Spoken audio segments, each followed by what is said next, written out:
할렐루야. 하나님의 크신 은혜가 오늘 주의 전에 나오신 여러분과 또 말씀을 듣는 모든 성도들 위해 함께 하시기를 축복합니다. 저는 오늘 여러분과 함께 요한복음 4장 46절로부터 54절까지의 말씀을 통해서 우리 가정에 기적이 필요하십니까? 라는 제목을 통해서 하나님의 은혜를 나누고자 합니다. 인생은 살다 보면 문제의 연속일 때가 많습니다. 아니, 문제가 없는 사람은 없습니다. 어떤 사람은 다 좋은데 건강에 문제가 있기도 하고 어떤 사람은 진로에 문제가 있기도 합니다. 또 어떤 경우에는 대인관계나 자녀의 문제 또는 물질의 문제가 있기도 합니다. 잠언 14장 13절 말씀이지요. 웃을 때에도 마음에 슬픔이 있고 즐거움의 끝에도 근심이 있느니라. 그렇습니다. 분명 행복하게 웃고 있는 것 같은데 그 속에도 남이 모르는 슬픔을 가진 사람들이 있습니다. 분명 조금 전까지만 하여도 세상을 다 가진 사람 마냥 좋아하고 행복해 보였는데 순식간에 어떤 일이 생겨서 갑자기 슬퍼하며 또 고통하며 어떻게 해야 좋을지 모르는 그런 가운데서 발을 동동 구르는 사람들도 있습니다. 그렇다 보니 크고 작은 삶의 문제는 사람들에게 불안과 두려움, 고통과 상처를 줄 때가 많이 있습니다. 그런 것들은 우리의 삶의 즐거움과 에너지를 빼앗아가고 불안과 두려움, 슬픔과 낙심을 갖게 합니다. 그렇습니다.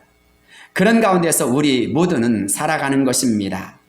그래서 사람들은 어떻게 해야 하면 좋을까를 늘 궁리하며 살아갑니다. 그런데 생각해 보십시오. 사람이 걱정한다고 해서 문제가 해결되어지거나 문제가 다가오지 않습니까? 아닙니다. 사람은 내일 일을 알지 못합니다.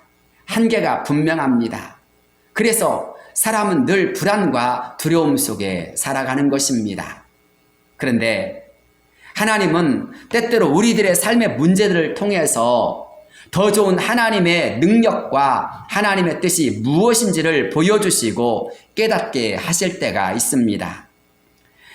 우리를 신앙으로 이끄시며 또한 하나님께 엎드리게 하십니다. 그래서 문제가 꼭 문제가 아니라 그 문제를 가지고 하나님 앞에 나아감으로 말미암아 더 큰 신앙의 성장을 이루거나 하나님의 능력을 깨닫게 하거나 하나님 앞에서 우리로 하여금 더 아름다운 삶이 무엇인가를 알도록 하십니다. 그렇다 보니 신앙인에게 있어서의 고난과 어려움, 문제 등은 단지 그것으로 끝나는 것이 아니라 우리의 삶의 인격과 신앙을 성장하게 하며 성숙하게 할 때가 많이 있습니다. 그렇습니다. 오늘 우리가 읽은 성경 말씀도 바로 그런 이야기 중에 하나입니다. 오늘 우리가 읽은 성경 말씀을 보면 가버나움에 살고 있던 왕의 신하가 나옵니다. 여기서 말하는 왕은 분봉왕 헤롯을 가리킵니다. 그는 아기 예수를 죽이려고 했던 헤롯 왕의 네 아들 가운데 한 사람이었습니다.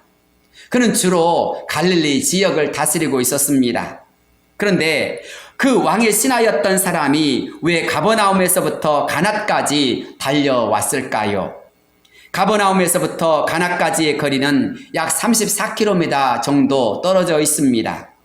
특히 가버나움은 갈릴리 바다 북서쪽에 위치한 해변 마을입니다. 반면 가나는 갈릴리 내륙에 있는 산골 마을이었습니다. 해변 마을에서 산골 마을로 가기 위해서는 계속해서 산 등성이를 올라가야만 합니다. 낙타를 타고 가더라도 7시간을 고생해야만 갈 수 있는 거리입니다. 그런데도 그는 이 고생을 마다하지 않고 예수님께 달려왔습니다. 그 이유가 무엇 때문입니까? 바로 아들 문제 때문입니다. 그의 아들이 병들어서 죽어가고 있기 때문입니다. 원문을 보면 아들이라는 단어 앞에 정관사가 붙어 있습니다. 따라서 그의 아들은 외동아들이었던 것 같습니다. 권력과 부귀와 영화를 다 가진 그였지만 그런 그도 사랑하는 아들의 질병의 문제, 죽음의 문제를 해결해 줄 수 없었기 때문에 그는 지금 예수님께 달려온 것입니다. 죽음의 문제나 때로 질병의 문제는 세상의 힘과 권력, 물질로도 해결할 수가 없습니다. 내가 아무리 사랑하는 아들이라 할지라도 내가 대신 아파주거나 또는 죽음을 대신해 줄 수도 없습니다. 아니, 그런 아들을 살릴 수도 없습니다. 아니, 아무것도 할 수가 없습니다. 그런데 아무것도 할 수 없다는 것, 그것이 사람을 얼마나 비참하게 만들 때가 많이 있습니까? 그런데 그런 사람이 오늘 성경 말씀을 보면 극적으로 문제가 해결되었다고 합니다. 그래서 그와 온 가족들이 예수님을 믿게 되었다고 말씀하고 있습니다. 어떻게 이런 일이 일어날 수 있을까요? 아니, 이것을 통해서 하나님이 오늘 저와 여러분에게 말씀하시고자 하는 그 말씀의 목적은 무엇일까요? 첫째로 하나님의 기적은 소망으로부터 시작된다라는 것입니다. 본문 46절과 47절 말씀의 끝부분을 보십시오. 46절에서는 아들이 병들었다라고 했고 47절에서는 그가 거의 죽게 되었습니다라고 말씀하고 있습니다. 그래서 왕의 신하가 예수님을 찾아 달려온 것 아닙니까? 이제 마지막이라는 심정으로 그는 예수님을 만나기 위해 달려온 것입니다. 하나님의 기적은 언제부터 시작되어집니까? 바로 인간의 절망의 밑바닥에서 소망을 갖기 시작할 때부터 시작됩니다. 절망의 밑바닥이란 사람이 아무것도 기대할 수 없고 아무것도 할 수 없는 그런 순간을 의미합니다. 보통 사람들이 이러한 절망의 밑바닥에 이르게 되어지면 답답하게 하거나 괴로움 또는 절망을 느끼고 좌절하게 됩니다. 그것 때문에 고통스러워하게 됩니다. 내가 아무것도 아니라는 사실을 깨닫게 되고 인정하게 됩니다. 그런데 하나님의 기적은 바로 그러한 사람들이 하나님을 바라볼 때부터 시작됩니다. 왕의 신하가 그랬던 것입니다. 왕의 신하는 절망의 바닥에 처하였을 때 예수님의 소문을 듣고 예수님을 향하여 달려가기 시작했습니다. 본문 47절이지요. 그가 예수께서 유대로부터 갈릴리로 오셨다는 것을 듣고 가서 청하되 내려오셔서 내 아들의 병을 고쳐소서 하니 그가 거의 죽게 되었습니다. 기적이 일어나는 때를 주위에서 살펴보십시오. 기적의 때는 바로 왕의 신하의 아들이 거의 죽게 되었을 때였습니다. 49절에서 아들이 죽게 된 것을 안타까워하며 부르짖는 그 아버지의 절규를 들어보십시오. 신하가 이르되 주여 내 아이가 죽기 전에 내려오소서. 왕의 신하는 자신의 아들을 살리기 위해서 최선을 다해서 예수님께 부르짖고 있습니다. 한시라도 빨리 우리 집에 가셔서 내 아들을 고쳐달라고 강청하고 있습니다. 왜 그렇습니까? 세상의 힘과 방법, 사람의 노력으로도 안 된다는 것을 깨달았기 때문에 그는 마지막 심정으로 예수님께 하소연하고 있는 것입니다. 그가 어떤 사람이었습니까? 세상에서 남부럽지 않는 사람이었습니다. 뭐든지 마음만 먹으면 다 할 수 있는 그런 사람이었습니다. 아니, 또 그렇게 살았을 것입니다. 그러나 세상의 권력과 물질, 온갖 노력에도 불구하고 자신의 아들의 병을 치료할 수가 없었고 또 아들의 그 위기를 해결할 수가 없었습니다. 아니, 정말 사랑하는 그 아들이 죽어갈 뿐이었습니다. 살려달라고 애원하는 아들의 괴로움을 그저 바라볼 수밖에 없었습니다. 그때 그가 느꼈던 것이 무엇이었을까요? 바로 무력감이었을 것입니다. 질병 앞에서, 죽음 앞에서 아들이 고통하고 있지만 아버지임에도 불구하고 아무것도 해줄 수 없다는 절망, 그것이 그를 힘들게 했을 것입니다. 그렇습니다. 그것이 바로 인간의 실존입니다. 그것이 바로 사람입니다. 우리는 세상의 명예나 성공을 꿈꾸며 살아갑니다. 그러면 뭐든지 할 수 있고 행복할 것이라고 생각합니다. 좋은 신랑을 만나 결혼만 하게 되어지면 이 세상에서 행복하게 살 것이라고 생각합니다. 어떤 사람은 열심히 노력해서 물질을 모으면 평안하게 살 수 있을 것이라고 생각합니다. 그런데 좋은 신랑 만나거나 물질을 많이 벌었다고 해서 다 행복하고 다 평안하게 사는 것일까요? 그렇지 않습니다. 좋은 신랑을 만나도 때로 예기치 않은 어려움이 다가올 때도 있고, 때로는 많은 물질을 벌었음에도 불구하고 예기치 못한 사고나 때로는 사업의 어려움, 자녀의 어려움을 겪는 가정들도 있습니다. 요즘 대통령이 되겠다고 나선 사람들이 난리입니다. 오래전 고 정주영 명예그룹 회장도 그랬습니다. 이분이 대통령 후보로 나선 적이 있었습니다. 그래서 현대그룹이라는 그룹 차원에서 모든 네트워크를 다 동원하여서 지원 유세를 펼쳤습니다. 그렇지만 그는 대통령이 되지 못하였습니다. 세상에서 그 엄청난 재물을 가진 회장님도 안 되는 것이 있었다라는 것입니다. 세상 모든 일이 내 맘대로 되지 않습니다. 아니, 내 힘과 내 생각대로 되어지지 않습니다. 왕의 신하도 마찬가지였습니다. 그래서 그가 했던 일이 무엇이었습니까? 오직 예수님만 바라보고 예수님께 도움을 구한 것입니다. 그것이 그의 마지막이었던 것입니다. 세상적인 방법으로 안 된다는 그 절망의 밑바닥에서 이것은 오직 하나님만이 해결해 주실 수 있다라고 그는 깨달은 것입니다. 그래서 주님 앞에 달려가 주님의 은혜를 구하기 시작한 것입니다. 그렇습니다. 그는 절망의 순간 그 밑바닥에서 소망의 주님을 붙잡았습니다. 그래서 주님 앞에 나아가 간절하게 도움을 구한 것입니다. 중요한 것은 하나님은 우리가 고난과 어려움을 당할 때 그때 우리에게서 보고 싶고 찾고자 하는 것이 있다라는 것입니다. 그것이 무엇입니까? 바로 하나님을 신뢰하며 하나님을 소망하는 것입니다. 사랑하는 성도 여러분, 저와 여러분이 어떤 일을 만날 때에 그때 하나님이 나의 소망이라는 것을 늘 기억하시기를 바랍니다.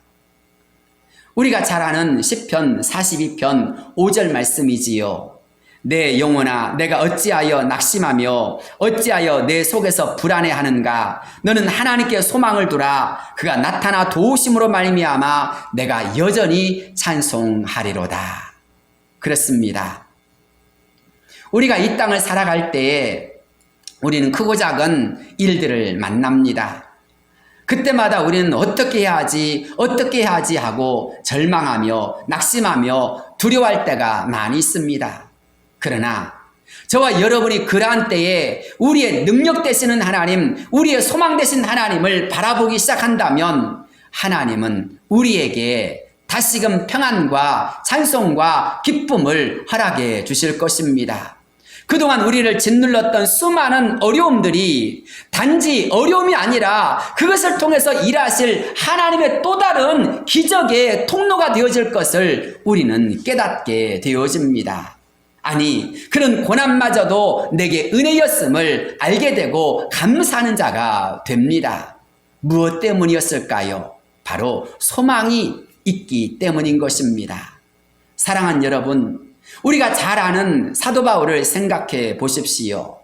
사도 바울이 빌립보에서 복음을 전하다가 억울하게 사람들에게 잡혀서 매를 맞고 감옥에 갇혔습니다. 그런데 그런 바울과 실라가 억울해하고 불평하고 원망하기보단 오히려 기도하고 찬송하기 시작했습니다.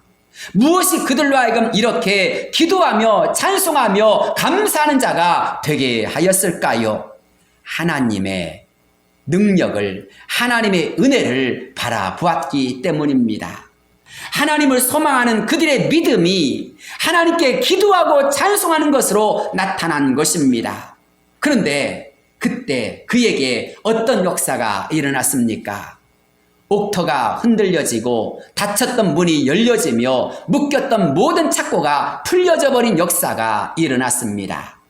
한마디로 하나님의 살아계신 역사가 그들에게 임한 것입니다. 사랑하는 성도 여러분, 하나님을 소망한 자에게 이런 놀라운 역사가 있음을 믿으시길 바랍니다. 그래서 여전히 찬송할 수 있고 여전히 감사할 수 있고 여전히 하나님께 영광 돌릴 수 있는 역사가 일어나는 것입니다. 저와 여러분이 고난과 어려움에 직면할 때에 우리가 결코 놓치거나 우리가 잃어버려서 안 되는 것이 있습니다. 그것이 무엇입니까? 하나님은 나의 소망이시다라는 것입니다. 하나님을 소망하며 나아가는 저와 여러분이 되기를 바랍니다. 두 번째로 믿음을 사용하는 사람이 되라는 것입니다. 하나님이 우리에게서 찾고자 하는 것이 있습니다. 바로 믿음입니다. 성경을 보면 믿음이 없이는 하나님을 기쁘시게 못하나니 하나님께 나간 자는 반드시 그가 계신 것과 그가 자기를 찾는 자들에게 상 주시는 이심을 믿어야 할지니라 라고 하였습니다. 그렇습니다.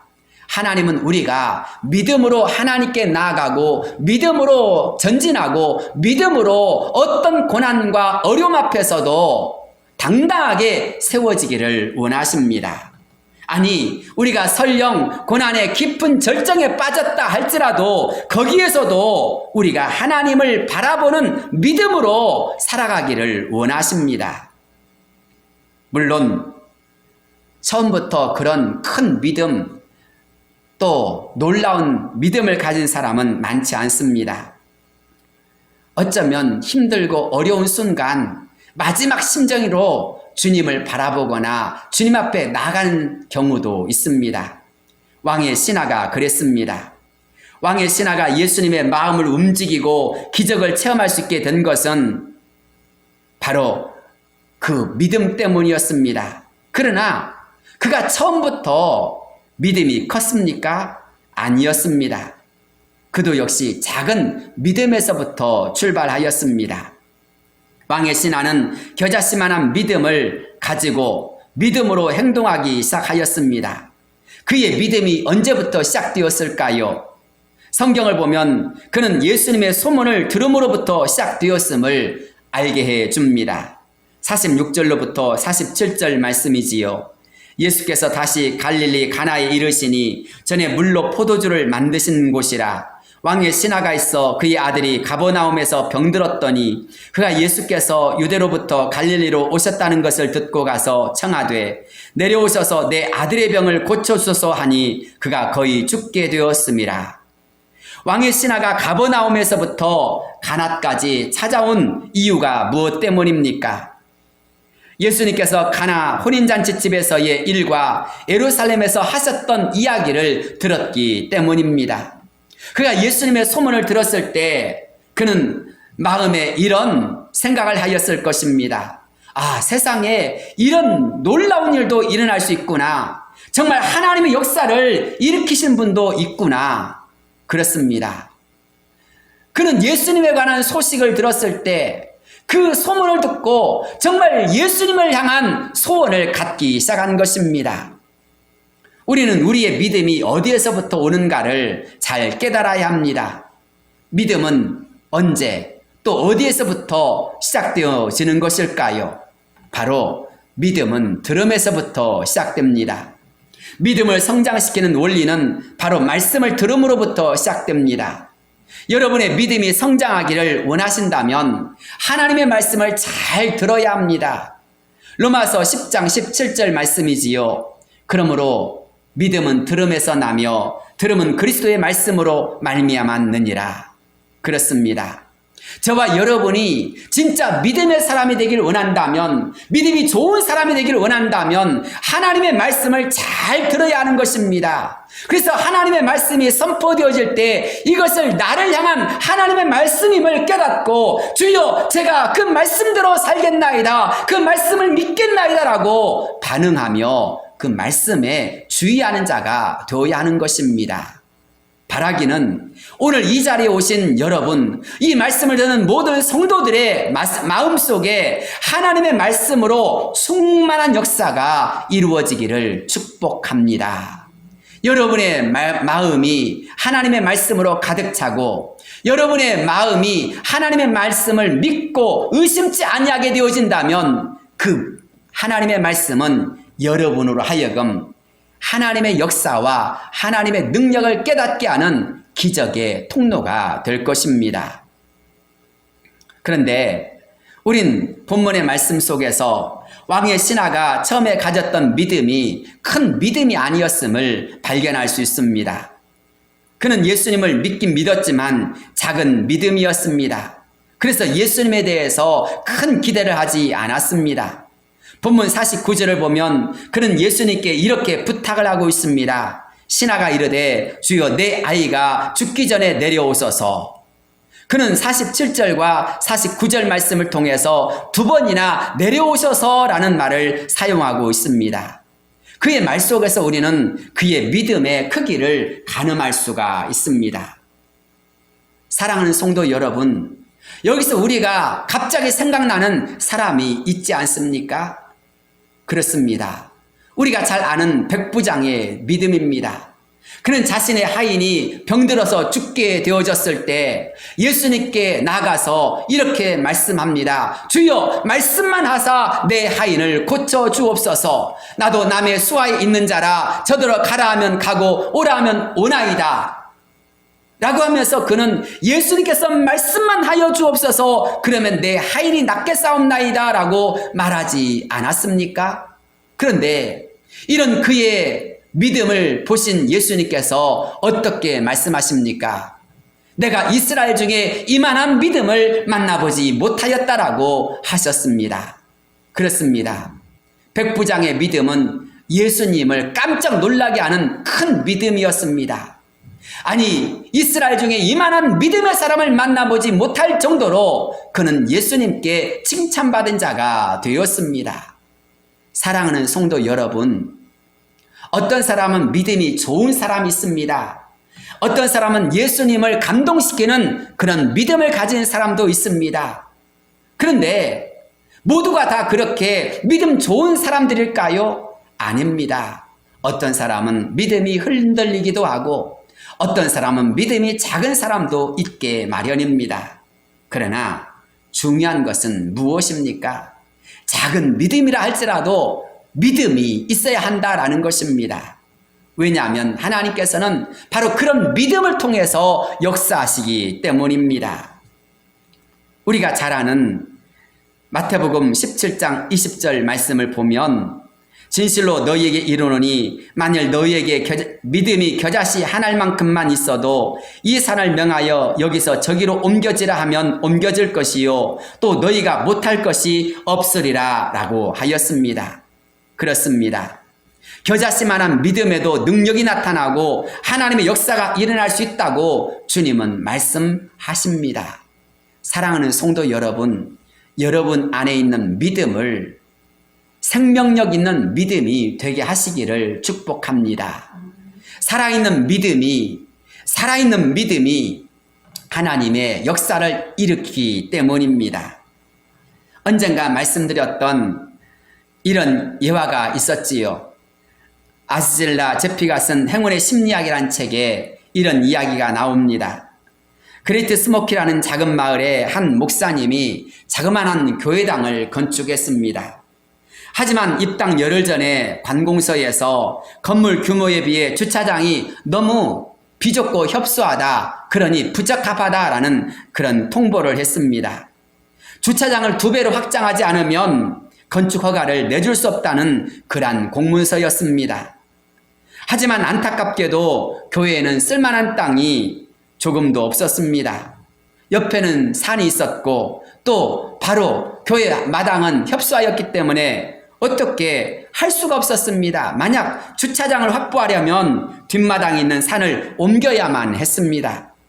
그런데 목사님은 주일 설교를 마친 후에 산을 옮길 수 있다는 믿음을 가진 성도들이라면 저녁 예배에 참석하여 함께 이 문제를 두고 간절히 기도하자라고 하였습니다. 약속된 시간이 되자 300명의 성도 가운데서 24명이 저녁 예배에 참석하였습니다. 그들은 간절하게 기도하기 시작하였습니다. 3시간 동안 그들이 간절하게 기도하자 이제 저녁 10시 무렵이 되었습니다. 그때 기도회를 마치는 순간 목사님이 큰 소리로 외쳤습니다. 예정대로 우린 다음 주일에 성전을 봉헌하게 될 것입니다. 하나님께서는 결코 우리가 낙심하지 않도록 응답해 주실 것입니다. 그러니 우리 모두 하나님을 굳게 믿고 나아갑시다. 다음날 아침이 되었습니다. 갑자기 목사님의 사택을 쾅쾅 두드리는 그런 소리가 났습니다. 나가보니 한 남자가 작업용 모자를 벗고 인사를 하였습니다. 목사님, 저는 에컴 건설회사에서 나왔습니다. 현재 대형 건물을 건축 중인데 땅을 메울 흙이 필요합니다. 목사님께서 허락하신다면 저 교회 뒷산의 흙을 저희가 가져다가 다 사용하겠습니다. 물론 그 처리 비용과 도로 포장 그리고 뒷처리까지 일주일 안에 깔끔하게 처리해 드리겠습니다. 이 조그만 교회는 예정대로 다음 주일 새 성전 봉헌식을 하게 되었다고 하였습니다. 성전 봉헌식 날 산도 움직일 수 있다는 믿음을 가진 성도들과 예배에 참석한 사람들은 작은 믿음에 반응하시고 부르짖는 기도에 응답하시는 하나님의 살아계신 역사를 생생하게 체험할 수 있었습니다. 그렇습니다. 하나님은 살아계십니다. 하나님은 지금도 역사하여 주십니다. 이 말씀을 믿으십니까? 그렇다면 여러분도 하나님은 하실 수 있다. 하나님은 우리 가정에도 일하실 수 있다라는 믿음을 갖기를 바랍니다.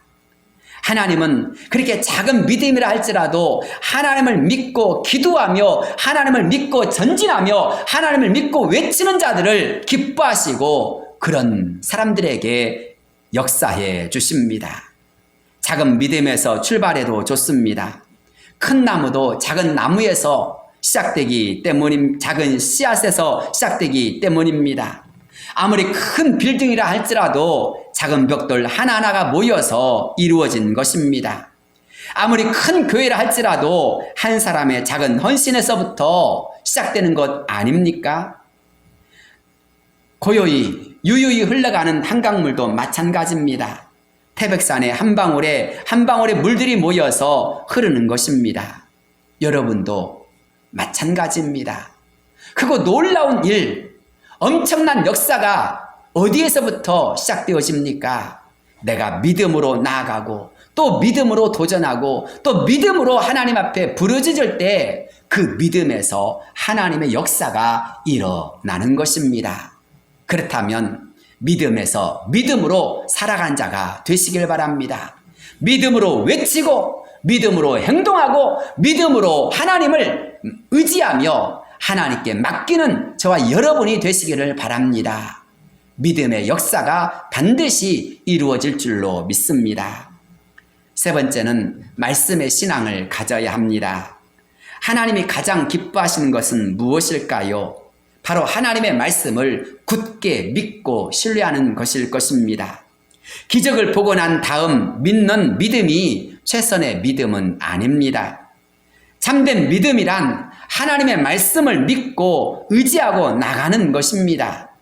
그런데 유대인의 문제가 무엇입니까? 표적이 일어났을 때, 아니 표적을 보아야만 믿는다는 것입니다. 그런데 그런 유대인을 향하여 예수님께서 하신 말씀이 무엇입니까? 48절 말씀이지요. 예수께서 가라사대 너희는 표적과 기사를 보지 못하면 도무지 믿지 아니하리라. 예나 지금이나 사람들은 기적을 좋아합니다. 보이는 현상에 집착을 합니다. 그러나 예수님은 표적 신앙이 아니라 말씀에 뿌리를 두는 사람들을 기뻐하십니다. 우리의 신앙생활 속에서 예수님의 기적은 중요합니다. 그러나 기적보다 더 중요한 것이 무엇입니까? 예수님을 믿는 것입니다. 말씀 신앙은 바로 예수님의 말씀을 순종하고 예수님의 말씀을 의지하고 예수님의 말씀을 믿고 전진하는 것입니다. 그래서 기적이 일어나든 일어나지 않든 하나님의 말씀을 굳게 붙잡고 나가는 것입니다. 사랑하는 성도 여러분, 기적이 없어도 물러서지 말기를 바랍니다. 포기하거나 낙심하지 말기를 바랍니다. 두려워하거나 물러서지 말고 끝까지 주님을 바라보며 전진하는 성도들이 다 되시기를 바랍니다. 우리가 잘 아는 다윗이 골리앗 앞에서 그랬지 않았습니까? 골리앗이 온갖 무장을 하고 큰 소리로 다윗을 위협하며 심지어 하나님을 욕하기까지 하였지만 다윗은 하나님을 굳게 믿고 물러서지 않았습니다. 결국 엄포를 놓았던 골리앗은 다윗의 칼에 다윗의 물맷돌 하나에 엎드러지고 말았습니다. 사자굴 앞에 선 다니엘을 생각해 보십시오. 그는 사자굴 속에 들어갈지라도 죽음을 두려워하지 아니하고 하나님을 믿고 신뢰했습니다. 다니엘의 세 친구 역시 풀무불 앞에서 그랬습니다. 그랬던 그들은 모두 다 살아났고 하나님의 영광을 드러내는 기적의 주인공들이 되었습니다. 감옥에 갇혔던 베드로도 그랬고 유라굴로 광풍 앞에 선 바울도 그랬으며 반모섬에 갇혔던 사도 요한도 그랬습니다. 그래서일까요? 히브리서 10장 38절 말씀을 보면 이렇게 말씀하고 있습니다. 오직 나의 의인은 믿음으로 말미암아 살리라. 또한 뒤로 물러가면 내 마음이 저를 기뻐하지 아니하리라 하셨느니라. 그렇습니다. 끝까지 말씀을 붙들고 흔들지 말고 전진하는 자가 되어야 합니다. 뒤로 물러가면 하나님이 기뻐하시지 않습니다. 아무리 어렵다 해도, 아무리 힘들다 해도, 아무리 고난이 지속된다 할지라도 하나님을 믿는 그 믿음을 포기하지 말고 뒤로 물러가지 말기를 바랍니다. 그러면 반드시 때가 이르면 거두는 날이 있게 될 줄로 믿습니다. 사랑하는 성도 여러분, 하나님을 믿으십니까? 하나님의 살아계심을, 하나님이 사랑하심을, 하나님이 함께하심을, 하나님이 역사해 주심을 믿으십니까? 그렇다면 뒤로 물러가지 마시기 바랍니다. 만약 우리가 뒤로 물러가 버리면 하나님이 기뻐하시지 않습니다. 그러나 하나님을 믿고 전진하고 또 기도하고 또 하나님께 맡기며 하나님께 믿음으로 나가면 하나님이 그것을 기뻐하시고 속히 응답해 주시며 하나님의 역사를 이루어 주실 줄로 믿습니다. 왜 그렇습니까? 하나님의 말씀은 살아있기 때문입니다. 하나님의 약속은 반드시 예가 되기 때문입니다. 히브리서 4장 12절이지요. 하나님의 말씀은 살아있고 활력이 있어 좌우에 날선 어떤 검보다도 예리하여 혼과 영과 및 관절과 골수를 찔러 쪼개기까지 하며 또 마단하나니. 그렇습니다. 하나님의 말씀은 살아 움직이는 능력입니다. 그래서 죽어있는 혼과 영과 육신을 살려냅니다. 하나님의 말씀이 들어가는 순간 상처는 치유되어지고 아픔은 위로가 되어지며 고통은 삶의 찬송이 되어집니다. 하나님의 말씀은 여기에서 말하여도 저기에서 응답되어진 역사가 일어날 수 있습니다. 그렇기 때문에 우리는 언제 어디에서나 하나님의 말씀을 믿고 가는 자가 되어야 하는 것입니다. 오늘 우리가 읽은 성경 말씀을 보십시오. 왕의 신하에게 예수님께서 말씀합니다. 내 아들이 살았다 라고 말씀하십니다. 왕의 신하가 구한 것은 무엇이었습니까? 오셔서 내려가셔서 내 아들을 고쳐주옵소서라고 하지 않았습니까? 그런데 예수님께서 어떻게 하셨습니까? 그 집으로 가지 않았습니다. 그곳에서 단지 말씀만 하신 것입니다. 그런데 말씀만 믿고 갔더니 내려가는 도중에 그가 누구를 만났습니까? 자기 집에서 올라오는 자신의 종을 만났습니다. 그런데 그 종이 어떤 말을 해줍니까? 바로 당신의 아들이 살았다라는 말이었습니다. 그 시를 물어보니까 예수님께서 말씀하시는 그 시각이었습니다. 그렇습니다. 예수님의 말씀은 즉시 하나님의 역사가 일어나게 하는 것입니다. 여기에서 말하여도 저기에서 기적이 일어나는 것입니다. 우리는 이런 주님의 말씀을 믿고 살아가는 것입니다. 신앙인이 어떤 사람들입니까? 하나님을 믿고 하나님을 섬기는 사람들인 것입니다. 그렇다면 좋을 때만 신앙인이 아니라 어렵고 힘들 때에도 진짜 신앙인이 되어야 할 줄로 믿습니다. 그렇습니다. 하나님은 우리 모두가 그런 참된 신앙의 사람들이 되기를 원하십니다. 왕의 신하는 자신의 아들의 병을 고쳐주시는 기적을 통해서 주님을 믿게 되었습니다. 그리고 이 일을 통하여서 온 가족이 구원을 받게 되었습니다. 온 가족을 주님께 인도하는 믿음으로 성장하였습니다. 혹시 여러분의 가정에 어떤 슬픔이나 어려움, 고난이 있습니까? 우리의 자녀들 가운데 어려움을 당한 자녀가 있진 않습니까? 미래의 희망을 놓쳐버린 채 방황하는 자녀가 있진 않습니까? 그런 자녀를 본다는 것은 부모로서 너무나 안타까울 것입니다. 반대로 혹시 우리 부모님 가운데서 어려움을 겪고 있는 자가 있진 않습니까? 자녀로서 부모를 너무나 사랑하고 아끼고 존경하지만 어떻게 할 수 없는 그런 때가 있진 않습니까? 아울러 부부간에도 마찬가지입니다. 직장에서의 일도 마찬가지입니다. 우리에게 수많은 크고 작은 어려움은 우리에게 다가오고 그런 일들은 비단 그 가족 한 사람의 문제가 아니라 가정의 문제로, 가족의 문제로 확산될 때가 너무나 많이 있습니다. 그럴 때 그런 무거운 짐, 어려움으로 인하여서 우린 어떻게 해야 합니까? 인간의 노력과 방법, 생각을 다 앞세워서 노력하다가 마지막 심정이 되어서 그때 가서야 주님 앞에 도움을 구하는 자가 되진 않습니까? 아닙니다. 문제가 시작되기 전, 문제가 시작되어졌을 때라도 하나님, 이것은 하나님이 역사해 주옵소서, 하나님이 치유해 주옵소서, 하나님이 인도해 주옵소서, 하나님이 역사해 주옵소서라고 하나님을 믿고 하나님의 도우심을 사모하며 나간 자가 되어야 할 줄로 믿습니다. 어느 가정에나 하나님의 은혜와 도우심은 필요합니다. 어느 가정에나 하나님의 은혜 없이는 살 수 없기 때문입니다. 하나님의 은혜가 있는 가정은 찬송하게 됩니다. 하나님의 은혜가 있는 가정은 화목하며 평안하게 되어집니다. 참된 평안, 참된 기쁨, 참된 행복을 원하십니까? 우리의 가정을 치유하시고 도와주시고 인도하시는 하나님을 의지하실 수 있기를 바랍니다.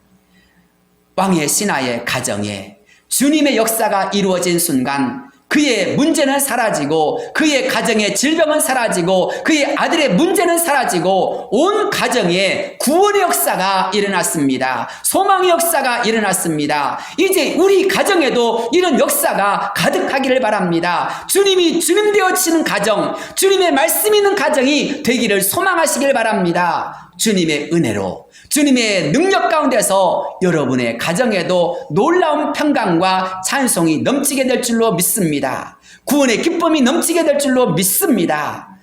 이 한 주간 주님의 은혜가 가득하시기를 주의 이름으로 축복합니다. 기도하겠습니다.